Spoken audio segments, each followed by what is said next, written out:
The concept of using music as a form of healing dates back to the days of Aristotle and Plato, but the kind of music therapy that we know today started after World War I and II, when local musicians played for physically and emotionally traumatized soldiers at the veterans' hospitals. When doctors and nurses saw the positive responses, they requested that musicians be hired to play in hospitals. Music therapy has come a long way since then. Treatments now can help people with stress and pain management, as well as with the treatment of disorders like autism. Music therapy is a partnership between a therapist and a client in which they are contained by musical experiences. And the musical experiences help to move the client in a particular direction in a lot of different areas. It can be towards self-actualization. It could be towards learning how to use your hands again if you've been in an accident, learning how to speak again by using singing, emotional expression. All of those areas can be the direction that you want to move in. Hello. We do a lot of work with seniors, both in nursing homes and also in assisted living facilities. Thank you, Ruth. It's always good to see you. And we develop a pretty good relationship with those folks because the groups are pretty consistent. We do see, some of the same folks every week. We become more like friends and family, and then that's good because some of them don't get that many visitors, No more. A music therapist working with a patient in that relationship is able to model the universal striving for elevating the human experience that one finds in music making and in music appreciation.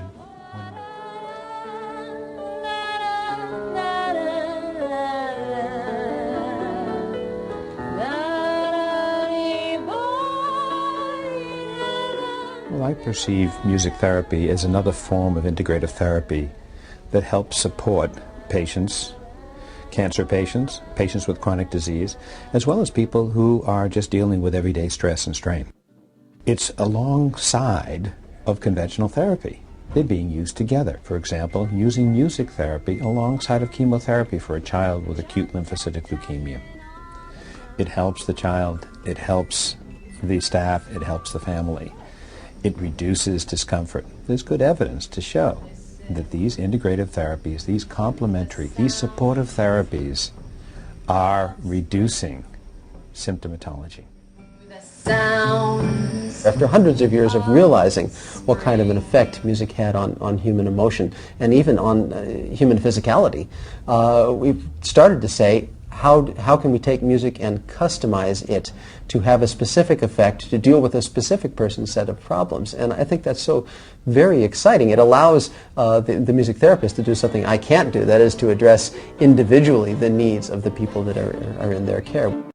And as we'll see up next, in Gabby Gifford's case, the scientists, the doctors, learn from the patients. And then, in this emotionally charged moment, to our absolute amazement, we heard this. Okay, you're gonna do this. You ready?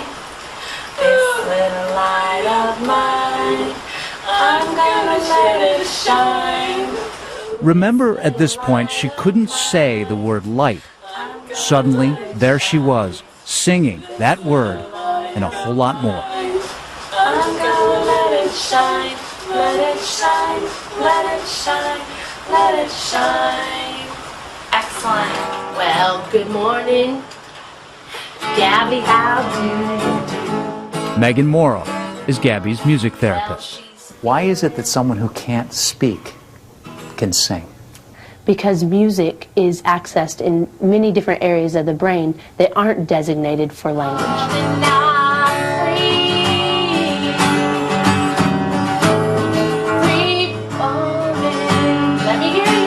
We're retrieving pitch, melody, rhythm through all these different areas, and those are working to get your language back. Nothing activates the brain so extensively as music. And it's really only been in the last 5 years that brain imagery, which showed it had been possible to create a new language area and the right hemisphere, and that blew my mind. One would have said that's a fantasy. It reminds me of being stuck in traffic on the freeway. You aren't able to go forward on that pathway anymore, but you can exit and go around and get to where you need to go.